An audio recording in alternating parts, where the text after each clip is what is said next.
알아두면 쓸데많은 삼국지 이야기. 59번째 이야기. 서방님께서는 염려 마십시오. 제가 위급함을 헤쳐보겠습니다.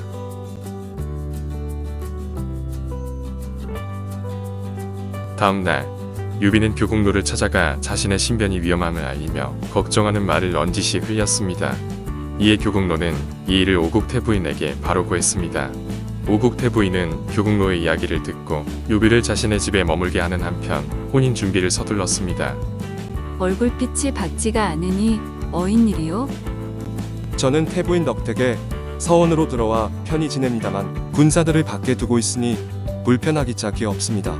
조자룡만이라도 자유롭게 드나들 수 있었으면 합니다. 조 장군뿐 아니라 나머지 군사들도 부중에 불러들이도록 하시오. 유비의 말을 들은 태부인은 서희의 안전이 더욱 걱정되어 서둘러 혼례를 올리도록 했습니다. 오국태부인은 유비와 자신의 딸의 혼인을 축하하기 위해 큰 잔치를 열어 늦도록 사람들을 대접하였습니다. 그날 밤 이쪽이 신방입니다. 어서 들어가시지요. 신방에 어찌 이토록 병장기를 가득 들여 두었단 말인가. 부인께서는 어릴 적부터 무예를 좋아하시어 시녀들에게도 검술을 배우게 하셨습니다. 그래서 시녀들도 모두 칼을 차고 있는 것입니다. 병기란 여자가 좋아할 것이 못 되네. 내 마음이 몹시 불편하니 잠시 치우도록 하게. 알겠습니다. 부인께 여쭈어 보겠습니다. 서방님이 방 안의 병기를 좋아하지 않으시니 잠시 치우도록 하는 것이 좋겠습니다. 반평생을 싸움터에서 지내신 분이 병기를 싫어하시다니. 알았다. 병기를 치우고 시녀들도 칼을 풀게 해라. 첫날 밤을 치른 유비와 손부인의 금실은 더없이 좋았으며 오국태부인뿐 아니라 백성들도 경사가 났다고 기뻐했습니다. 유비와 손부인이 혼례를 올렸다는 소식은 주요에게도 전해졌습니다. 편지를 한 통 써줄 테니 급히 말을 달려 주공께 전하거라. 제 계책이 이렇듯 잘못된 이상 이제는 오히려 그것을 이용하는 계책을 써야겠습니다. 유비는 효웅입니다. 게다가 관우, 장비, 조자룡 같은 용장과 제갈공명 같은 모사를 휘하에 두고 있으니 결코 남의 밑에 몸을 웅크리고 있을 위인이 아닙니다. 하지만 화려한 거처와 비단 옷과 선해진 미를 내려 호화로운 생활에 적게 하여 오랫동안 동호에 머물게 한다면 공명이나 관우, 장비와는 자연 사이가 나빠지고 그 허를 틈타 대사를 이룰 수 있을 것입니다. 올빼미효, 수컷 웅. 효웅이란 사납고 용맹스러운 영웅입니다. 매일 연회에 잔치만 하시니 평주에는 언제 돌아가시려나. 이제 해가 다해 갈 뿐 아니라 주공께서 여색에 빠져 얼굴조차 뵙기 어렵게 되었으니 두 번째 비단 주머니를 열어볼 때가 아닌가. 두 번째 비단 주머니를 열어본 자룡은 바로 유비에게 갑니다. 오늘 아침 제갈 군사께서 사람을 보내 알려오기를 조조가 적벽의 원한을 풀기 위해 50만 대군을 일으켜 평주로 향하고 있다 합니다. 조조가 형주로. 주공께서는 급히 형주로 돌아가셔야 합니다. 내가 가지 않으면 형주를 잃게 될 것이고 형주를 잃게 되면 천하의 웃음거리가 되고 말 것이오. 그러나 부인을 두고 갈 수 없으니 이 어찌 괴롭지 않겠소. 그 무슨 당치 않은 말씀이십니까? 저는 이미 서방님을 섬겼으니 서방님께서 가시는 곳은 저도 마땅히 따라가야 할 곳입니다. 부인의 뜻이 그러하다 하더라도 태부인과 오우께서는 허락지 않을 것이오.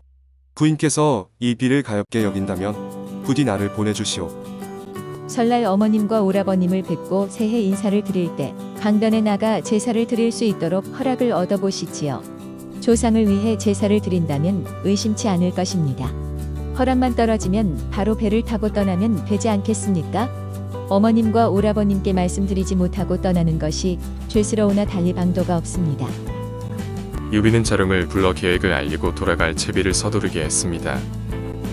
정월 초하루 강동의 문무백관들이 손공과 태부인께 새해 인사를 드리러 입고라였습니다. 유비도 손부인과 함께 세배를 드리러 갔습니다. 어머님, 저의 제아비는 부모와 조상의 묘가 모두 탁곤에 있는 탓에 제사를 드리지 못함을 슬퍼하고 계십니다. 오늘은 강가에 나가 멀리 북쪽을 보고 절이나 올릴까 하오니 허락해 주십시오. 조상을 모시는 일이 효도이며 자식된 도리이거늘 누가 그것을 말릴 수 있겠느냐. 너 또한 지아비와 함께 가서 제사를 지내고 절을 올리도록 하여라. 유비와 손 부인은 폐물과 기니 소용되는 물건만을 간단히 꾸려 수레에 오른 후 성을 나가 기다리고 있던 자릉의 500군사와 함께 남서로 떠났습니다.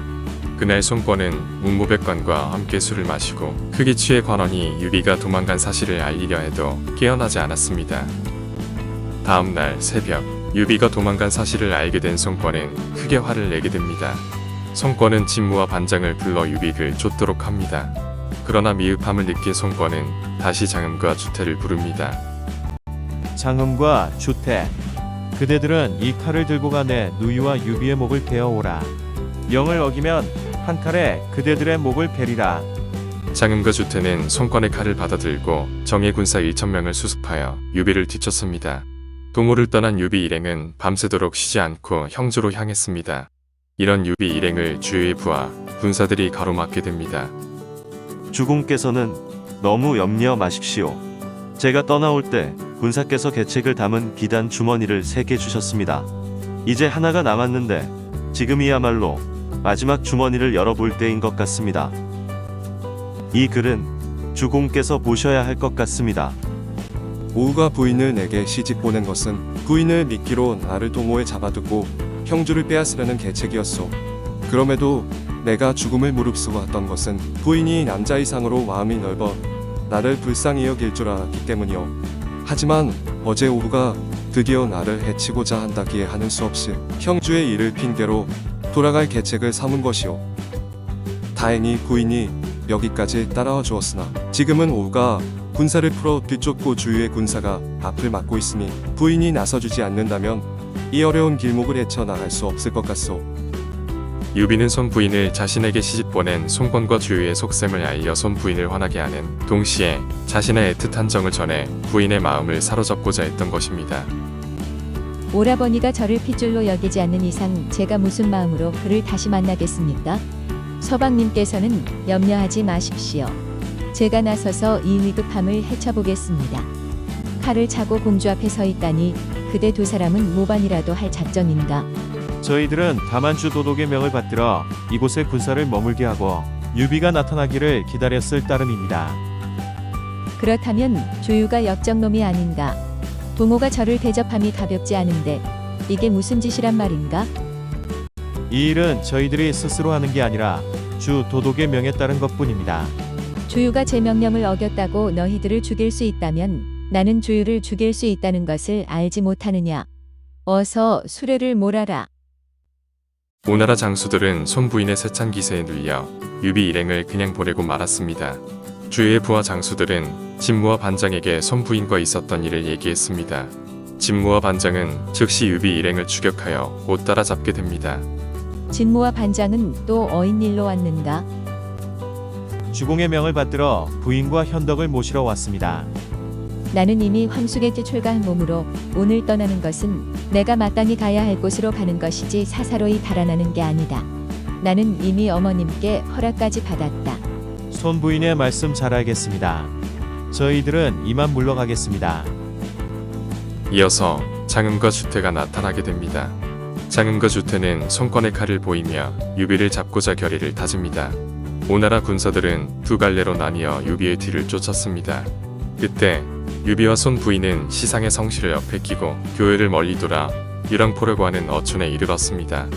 이때 흙먼지를 일으키며 오나라 군사들의 모습이 보이기 시작했습니다.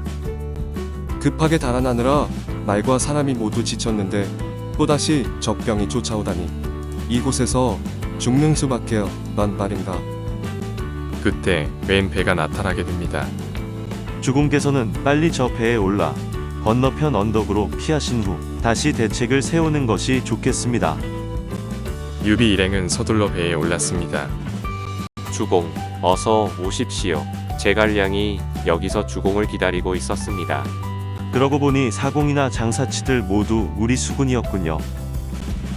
뒤늦게 동호군이 도착했으나 유비 일행의 배는 이미 출발한 뒤였습니다. 주유에 대해 선단이 유비의 배 앞에 나타나게 됩니다.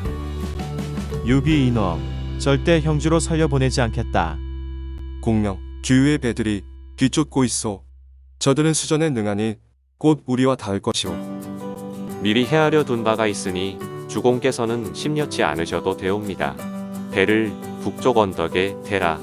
배를 모두 버리고 저기 있는 말에 오르도록 해라.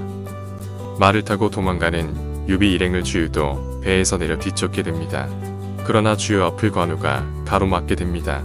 매복해 있던 황충과 위험까지 가세하자 동욱은 제대로 싸워보지도 못한 채 많은 군사를 잃고 강을 향해 달아나기에 바빴습니다. 유비가 선부인과 함께 형주성에 도착하자 형주는 유비의 귀환과 혼인을 축하하는 백성들로 마치 잔치집 같았습니다.